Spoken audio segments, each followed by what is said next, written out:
సుంకాల విషయంలో అమెరికాతో పోరాటానికి చైనా సయ్యంది. ఇటువంటి పోరాటాలు తమకు కొత్త కాదన్నారు చైనా అధినేత జింగ్పిన్. కాగా చైనా దిగుమతులపై అదనంగా 100% సుంకాలు విధిస్తున్నట్లు ఇటీవల అమెరికా అధ్యక్షుడు డొనాల్డ్ ట్రంప్ ప్రకటించిన సంగతి తెలిసిందే. ఈ నేపథ్యంలో సుంకాలు విధించే విషయంలో అమెరికా 2 నాల్కల ధోరణిని వ్యవహరిస్తోందని చైనా మండిపడింది.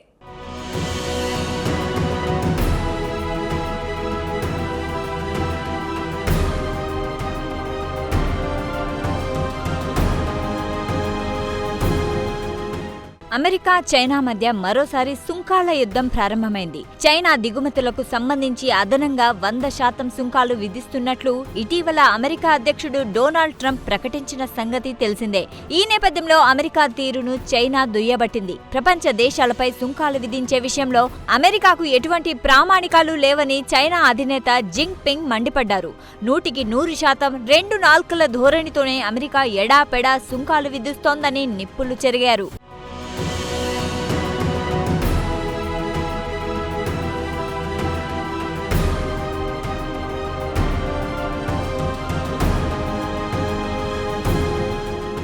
అయితే అమెరికాతో పోరాటానికి చైనా సిద్ధంగా ఉందన్నారు జింగ్పింగ్. అమెరికాతో సుంకాల విషయంలో పోరాటం తమకు కొత్త కాదన్నారాయన.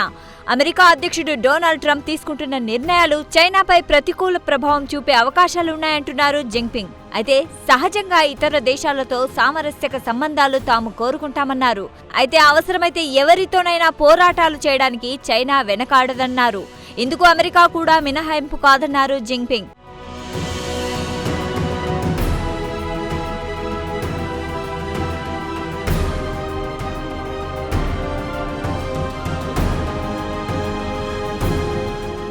కాగా అవసరమైతే ప్రతిచర్యలు కూడా ఉంటాయంటున్నారు చైనా అధినేత. తమ దేశంపై విధించినట్లే అమెరికాపై కూడా తాము భారీగా సుంకాలు విధిస్తామని జింగ్పింగ్ హెచ్చరించారు. అంతేకాదు సుంకాల విషయంలో డొనాల్డ్ ట్రంప్ ఏకపక్షంగా నిర్ణయం తీసుకుంటున్నారని జింగ్పింగ్ మండిపడ్డారు. ఈ ఏకపక్ష నిర్ణయాల వల్ల ఉభయ దేశాల మధ్య సామరస్య వాతావరణం దెబ్బతింటుందన్నారు. అంతేకాదు ఉభయ దేశాల ద్వైపాక్షిక ఆర్థిక వాతావరణం కూడా దెబ్బతింటుందంటున్నారు జింగ్పింగ్.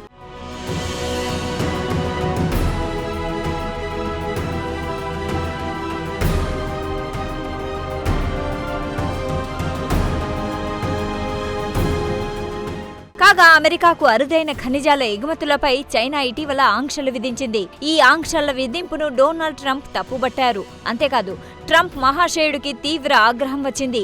దీంతో చైనా దిగుమతులపై భారీ ఎత్తున అదనపు సుంకాలు విధిస్తున్నట్లు ట్రంప్ పేర్కొన్నారు. తాము ప్రకటించిన 100% అదనపు సుంకాలు నవంబర్ 1వ తేదీ నుంచి అమల్లోకి వస్తాయంటున్నారు డొనాల్డ్ ట్రంప్.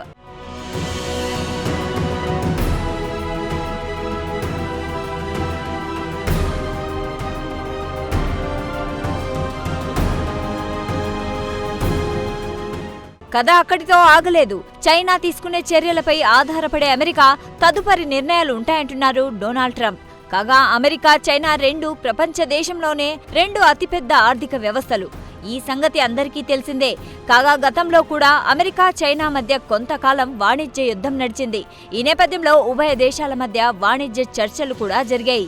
అయితే చర్చలు జరిగినప్పటికీ అవి ఒక కొలిక్కి రాలేదు. ఈలోగా డొనాల్డ్ ట్రంప్ సంచలన నిర్ణయం తీసుకున్నారు. చైనా దిగుమతులపై అదనంగా 100% సుంకాలు విధించారు.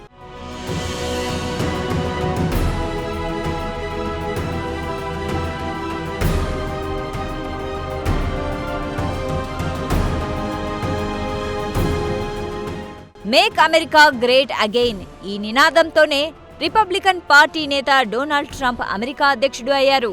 ఈ 7 నెలల కాలంలో అమెరికాను గ్రేట్ చేయడం సంగతేమో కానీ చైనాను మాత్రం బలోపేతం చేస్తున్నారు డొనాల్డ్ ట్రంప్.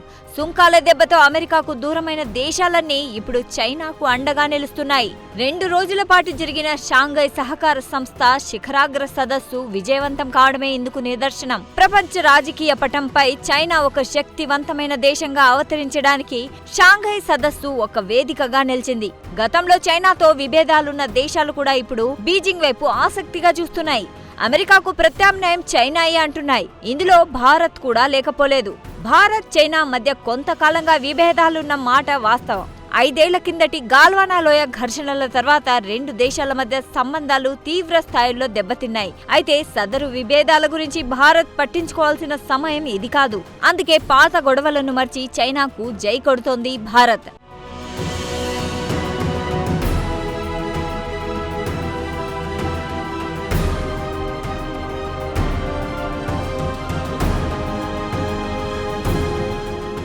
సుంకాల విషయంలో ప్రపంచపటంపై దాదాపుగా అన్ని దేశాలను ట్రంప్ నాయకత్వంలోని అమెరికా దూరం చేసుకుంటోంది.